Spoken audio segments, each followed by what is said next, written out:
Yo, salut les cœurs de cerise. Alors aujourd'hui, on va répondre à la question cruciale, pourquoi les joueurs de tennis crient? Donc ceux qui ne font pas de tennis me posent souvent la question, et donc je vais faire une petite vidéo pour répondre à cette fameuse question. Pour ma part, moi-même, je crie, et donc je vais expliquer la raison, puisque je suis un spécialiste du cri notamment.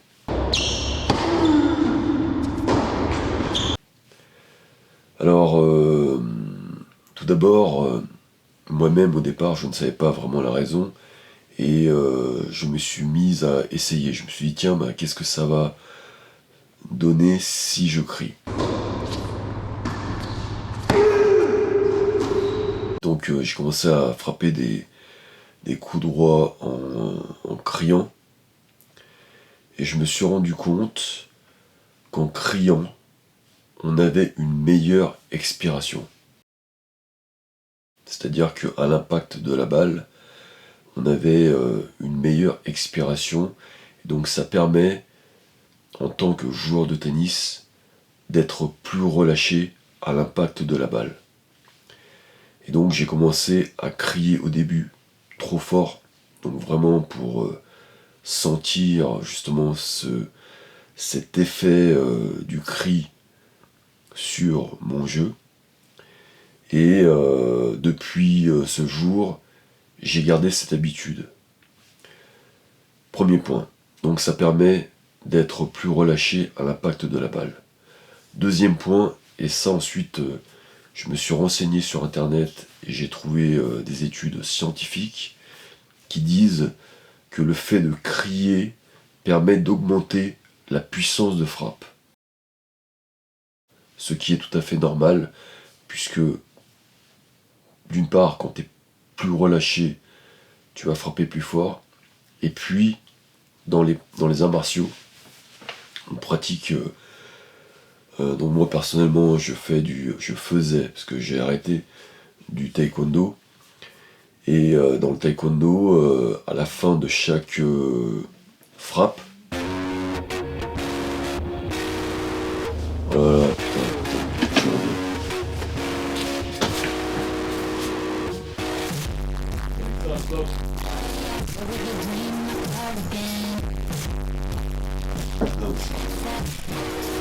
Encore Miley Cyrus nous fait des siennes. C'est encore cette Miley.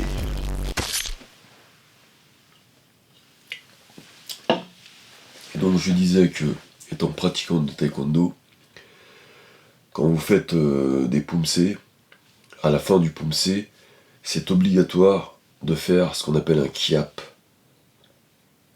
Donc c'est quand tu donnes un coup de poing, tu fais tu vois. Donc ça permet de libérer de l'énergie, d'utiliser l'énergie du chi. Et si tu ne fais pas ce kiap, par exemple quand tu passes en jury, eh bien ton pumse n'est pas validé. À tel point c'est important. Donc au tennis c'est une option, on va dire, facultative, mais au taekwondo c'est une option obligatoire. Et donc voilà, ça te permet d'augmenter la puissance. Point numéro 2. Maintenant, point numéro 3, et ça, c'est mon expérience personnelle.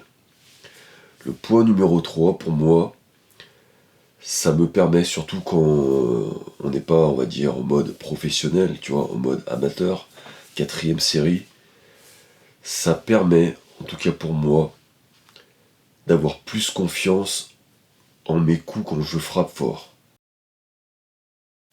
Donc très souvent, quand je vais prendre des risques, je vais crier.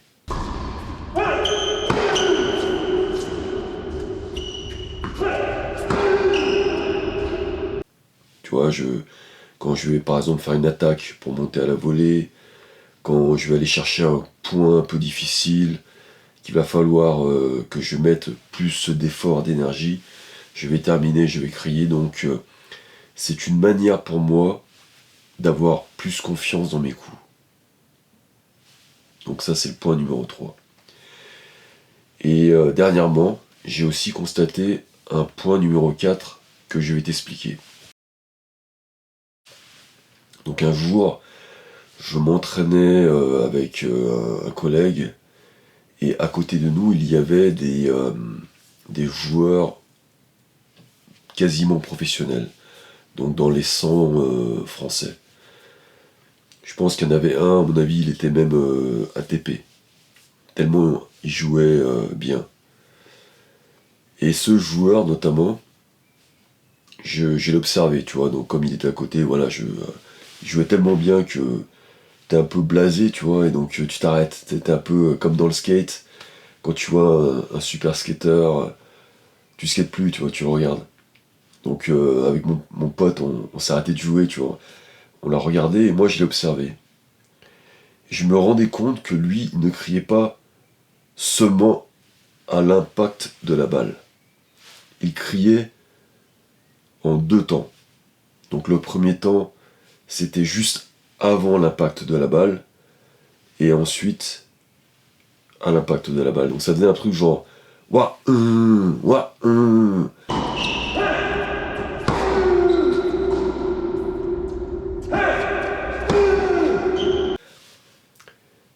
et, et pour moi, c'était la première fois que j'entendais quelqu'un qui criait comme ça. Donc si j'étais surpris.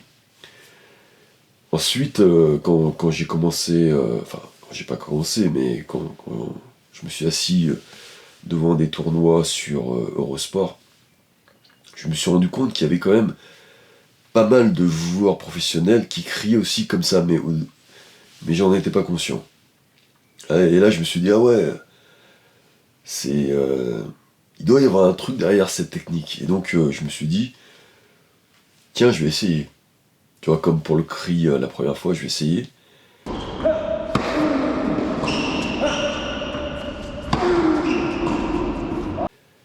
Et quand j'ai essayé cette méthode de crier en deux temps, donc wa, tu vois, waouh,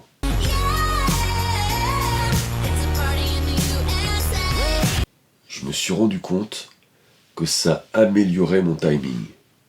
Parce qu'en fait, quand tu vois la balle arriver, et quand tu commences à te préparer, le fait je dirais, de crier de cette manière, va, va t'obliger à avoir un bon timing. Il faut que tu l'essayes, en fait. Et moi, au début, je me disais, bah, à quoi ça sert? Et puis, quand j'ai essayé, j'ai compris, tu vois. Il faut essayer pour comprendre. Et donc, maintenant, je l'utilise aussi, cette méthode. Surtout quand, la balle est molle. Tu vois, quand la balle est molle, j'ai des fortes chances de faire des fautes. Et donc là, je vais crier en deux temps pour avoir un bon timing. Et depuis que j'ai ce petit truc que m'a appris ce fameux joueur, dont je ne sais pas du tout son nom, je fais pratiquement plus de fautes, tu vois. Donc ça marche super bien.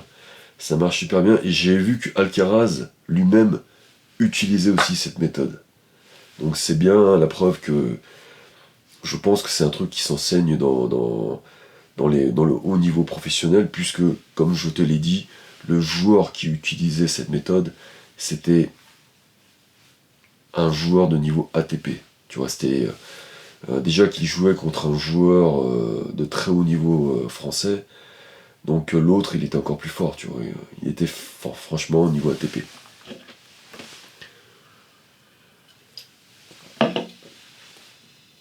Je sais pas si je vais retrouver la vidéo où ils sont à côté, où on peut entendre le bruit. Je suis pas sûr, tu vois.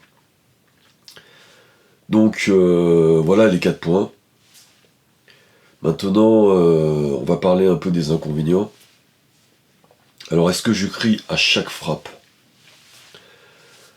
Aujourd'hui, j'essaye de moins crier. Pourquoi? Parce que, en fait, quand je crie, j'ai aussi le sentiment parfois de surjouer. Tu vois, de ne pas être suffisamment, je dirais, calme. Donc, quand je joue contre un adversaire pas très fort, je ne crie pas. Je crie seulement pour terminer les points. Ou vraiment quand je joue contre un adversaire qui est très fort, ce qui m'est encore jamais arrivé. Je me rappelle, j'étais en demi-finale d'un TMC, et à cette époque j'étais 33, et donc je jouais contre un 31, et c'était la première fois pour moi. Et je me suis dit là, tu vois, dans ma tête, un classement de 31, c'était vraiment un classement incroyable, tu vois. Alors que pas du tout en fait. Et donc là, je me suis dit, ouais, il faut vraiment que je joue super fort, voilà, que j'ai un niveau incroyable. Et donc là, quand j'ai joué contre lui, j'ai frappé, mais vraiment super fort. Et là, j'ai crié. J'ai crié, et ça a marché, puisque j'ai gagné. Tu vois, j'ai gagné, et puis je suis passé en finale, et malheureusement, j'ai perdu contre un Trentin qui jouait vraiment très bien. Et donc depuis maintenant c'est devenu naturel, hein, je réfléchis plus dans ma tête, est-ce que je crie ou est-ce que je vais pas crier, voilà, ça sort naturellement. Et voilà, maintenant dis-moi en commentaire si toi tu cries ou tu es plutôt en mode silencieux comme Federer, ou t'es plus en mode Alcaraz, Nadal, Rublev, tu vois. Moi je suis plus voilà, style Alcaraz, Rublev. Et puis pour les nouveaux, si vous découvrez, si vous découvrez mes vidéos et que vous kiffez ce genre de vidéos assez cool, assez relax, où on discute ensemble de tennis comme si on était dans un club house de tennis, n'hésite pas à t'abonner, et n'hésite pas aussi à me mettre un petit like, parce que je sais que pour l'algorithme de YouTube, c'est toujours mieux d'avoir un peu plus de likes, un peu plus de commentaires, un peu plus d'engagement, tu vois. C'est ce qui fait que ma vidéo va être propulsée à d'autres. Donc voilà, ce n'est même pas une histoire de, je dirais, de remerciement, mais c'est une histoire de pouvoir faire grandir davantage cette communauté de cœur de cerise, et organiser des matchs, des événements, des rencontres, etc. dans le futur. Et d'ici là, je te souhaite de cueillir des excellentes cerises, bien fraîches et bien juteuses, et on se retrouve très bientôt. Allez, ciao ciao, bye bye.